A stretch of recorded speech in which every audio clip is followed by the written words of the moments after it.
नेहमी नेहमी नाश्त्याला काय बनवायचं असा प्रश्न हा घरातल्या प्रत्येक गृहिणीला पडलेला असतो. आणि त्याच्यामध्ये झटपट आणि इन्स्टंट अशा पद्धतीने आपल्याला जर काही बनवता आलं ना तर किती छान होईल ना. तर अशीच एक झटपट होणारी रेसिपी मी तुमच्यासाठी घेऊन आलेली आहे. तर नेहमी आपल्याला डोसे वगैरे बनवायचं म्हटलं की आदल्या दिवशी तांदूळ भिजत घाला, ते फर्मेंट करण्यासाठी ठेवा, अशा बऱ्याच गोष्टी आपल्याला कराव्या लागतात. तर अगदी एखाद तासभर तांदूळ भिजवून आपण झटपट अशा पद्धतीने हे डोसे बनवणार आहोत. एकदम परफेक्ट बनवून तयार होतात, कुरकुरीत होतात, छान. तर चला मग हीच रेसिपी आज मी तुमच्यासोबत शेअर करणार आहे. तर रेसिपी भरपूर टिप्स तुमच्यासोबत शेअर केलेली आहे, म्हणून ती शेवटपर्यंत तुम्ही नक्की बघत राहा. आणि रेसिपी आवडली तर चॅनलला लाईक, शेअर, सबस्क्राईब नक्की करा. आणि काही जर तुम्हाला प्रश्न पडत असतील तर ते सुद्धा तुम्ही मला कमेंट करून विचारू शकता. मी नक्कीच तुमच्या प्रश्नांची उत्तर देण्याचा प्रयत्न करेल. चला तर मग वेळ न घालवता रेसिपीला इथे आपण सुरुवात करूया. तर हे डोसे बनवण्यासाठी तुम्ही बघू शकता इथे मी 1 वाटी तांदूळ घेतलेले आहेत. तर तुमच्याकडे जेही तांदूळ अवेलेबल असतील त्याचा तुम्ही इथे वापर करू शकता. तर 1 वाटी तांदूळ घ्यायचे आपल्याला, स्वच्छ निवडून घेतलेले आहेत मी हे तांदूळ. आणि सोबतच इथे मी छोटी वाटी भरून, म्हणजे ज्या वाटीने आपण तांदूळ घेतली ती अर्धी वाटी तुम्ही इथे चणा डाळ आपल्याला इथे घ्यायची आहे. आणि 2 चमचे आपल्याला इथे उडदाची डाळ घ्यायची आहे. तर पोहे खाण्याचे 2 चमचे भरून मी इथे उडदाची डाळ घेतली. हे तिन्ही स्वच्छ धुवून आपल्याला गरम पाण्यामध्ये भिजत घालून ठेवायचे. 1 तासभर जरी तुम्ही भिजत घातलं ना तरी सुद्धा चालणार आहे. खूप महत्त्वाची टीप आहे की हे भिजत घालण्यासाठी पाणी एकदम गरम असावं तुमचं, म्हणजे तांदूळ आपले चांगल्यापैकी भिजवले जातील. तर तुम्ही ते बघू शकता 1 तासभर मी हे तांदूळ चांगल्या प्रकारे भिजवून घेतलेले आहेत. तर व्यवस्थितपणे तांदूळ आणि डाळ आपली भिजली गेलेली आहे. गरम पाणी असल्यामुळे काय होतं की हे लवकर भिजायला मदत होते. तर व्यवस्थित हे भिजलेलं आहे. आणि आता आपल्याला हे मिक्सरमधून छान काढून घ्यायचं आहे. हे पाणी मी काढून टाकणार आहे. आणि अगदी थोड्याशा पाण्याचा वापर करून मी ते हे मिक्सरला सगळं फिरवून घेतलेलं आहे, तुम्ही ते बघू शकता. तर तुम्हाला हवं असेल तर तुम्ही याच्यातच थोडीशी हिरवी मिरची, लसूण, जिरे वगैरे घालू शकता. पण मी इथे एकदम जसे नॉर्मल आपले डोसे असते ना तर तसंच हे बॅटर ठेवलेलं आहे, याच्यामध्ये काही ॲड केलेलं नाही आहे मी.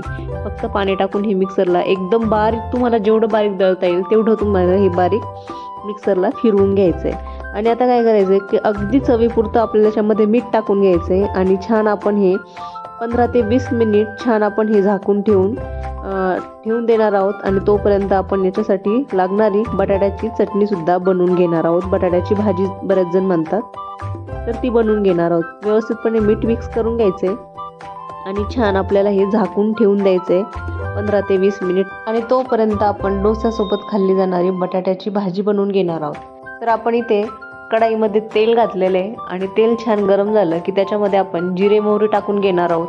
जिरे मोहरी छान तडतडली की लगेच चिमूटभर आपल्याला हिंग टाकून घ्यायचं आहे याच्यामध्ये.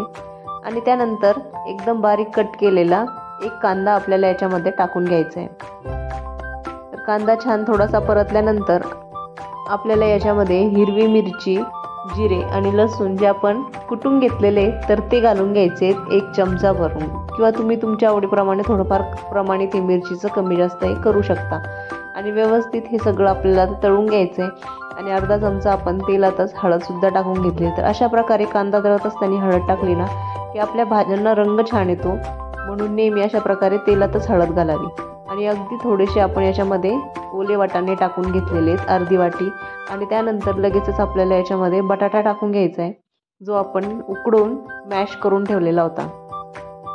तर त्याचे बारीक तुकडे करून घेतलेले आहेत मी आणि ते घालून घेतलेले नाही. आता हे चवीपुरतं मीठ घालून व्यवस्थितपणे आपल्याला हे मिक्स करून घ्यायचं आहे. आणि सगळ्यात शेवटी एक सिक्रेट पदार्थ आपण याच्यामध्ये घालणार आहोत की ज्यामुळे काय होईल की आपली बटाट्याची चटणी ही एकदम आपल्याला बाहेर हॉटेलमध्ये जशी मिळते ना अगदी तशाच चवीची मिळेल. तर चवीपुरतं मीठ घालून ही बटाट्याची चटणी आता आपल्याला इथे व्यवस्थितपणे परतवून घ्यायची. आणि गॅस इथे मी कमीच ठेवलेला आहे थोडासा, चांगल्या प्रकारे हे मिक्स होण्यासाठी. आणि चांगलं व्यवस्थितपणे हे मिक्स झाल्यानंतर सगळ्यात शेवटी आता आपण याच्यामध्ये आपण अद्रक किसून घालणार आहोत. तर अद्रक किसून घातल्यामुळे काय होतं की एकदम भारी चव येते ह्या बटाट्याच्या भाजीला. त्याच्यामुळे ही नक्की तुम्ही अद्रक किसून घालून बघा, एकदम चविष्ट अशी तुमची भाजी बनवून तयार होईल. आणि नेहमी तुम्ही याच पद्धतीने बटाट्याची भाजी बनवाल सुद्धा. तर आता आपण अद्रक किसून घातलेली आहे. आणि आता छान आपल्याला 1 मिनिटभर व्यवस्थित ही बटाट्याची भाजी परतवून घ्यायची. आणि त्यानंतर आपण डोसे बनवायला घेणार आहोत. तरी ते 20 ते 25 मिनिट झालेले आहेत मस्त. आणि आपलं पीठ व्यवस्थितपणे भिजलेलं आहे आता हे. आणि आता त्याच्यामध्ये मी काही ॲड केलेलं नाही. तर तुम्हाला वाटत असेल की तुमचं पीठ थोडंसं घट्ट वाटतंय, तर या स्टेजला तुम्ही थोडंसं पाणी याच्यामध्ये ॲड करू शकता. अगदी 2 ते 3 चमचे पाणी ॲड करून घ्यायचं आहे. एकदम खूप सारं पाणी घालू नका, नाहीतर काय होतं की हे तांदळ असं जे भिजवलेलं तांदळाचं पीठ असतं ना, तर एकदम पातळ होतं बऱ्याच वेळेला.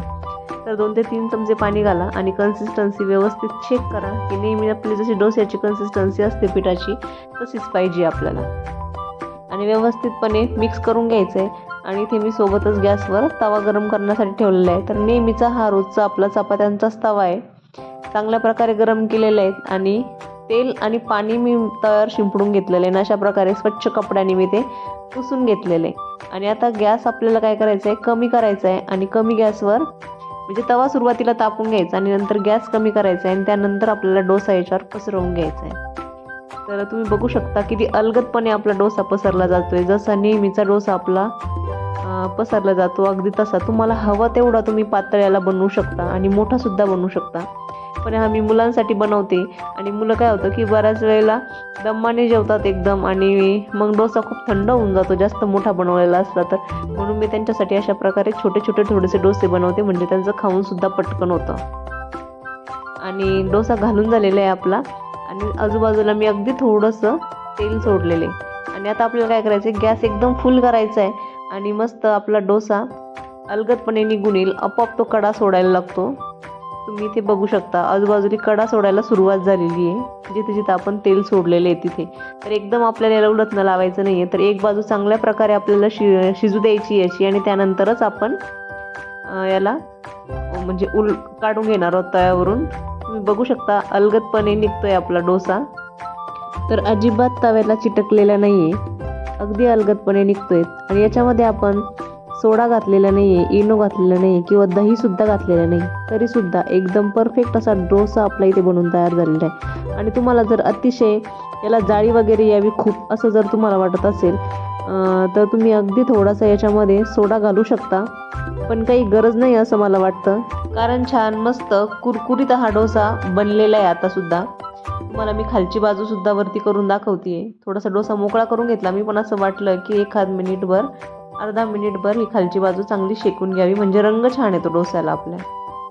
तर तुम्ही इथे बघू शकता व्यवस्थित छान कुरकुरीत झालेला आहे, कडक झालेला आहे आपला डोसा. म्हणजे वातडल्यासारखा नाही, एकदम परफेक्ट असा बनवून तयार झालेला आहे. तुम्ही इथे बघू शकता मस्त झटपट अशा पद्धतीने कुरकुरीत डोसा आपला बनवून तयार झालेला आहे. आणि याच पद्धतीने मी बाकीचे सुद्धा डोसे बनवून घेते आणि नंतर तुम्हाला दाखवते. तर तुम्ही इथे बघू शकता याच पद्धतीने मी आणखी डोसे बनवून घेतलेले आहेत. दिसतानीच एकदम कुरकुरीत छान दिसत आहेत. जसे नेहमी आपले डाळ तांदूळ आपण अर्ध्या दिवशी भिजवून जे डोसे बनवतो ना, अगदी तसेच डोसे आपले बनवून झालेले आहेत, तयार झालेत. आणि चवीला सुद्धा एकदम तसेच लागतात, काही बदल नाही होत. एकदम छान कुरकुरीत असे आपले हे डोसे बनतात. तुम्ही बघू शकता इथे एकदम छान इझी तुटल्या सुद्धा जाता येते. तर नक्की बनवून बघा आणि मला कमेंट करून सांगा की तुम्हाला ही रेसिपी कशी वाटली. पुन्हा भेटूया अशाच नवीन रेसिपीसोबत. तोपर्यंत नमस्कार.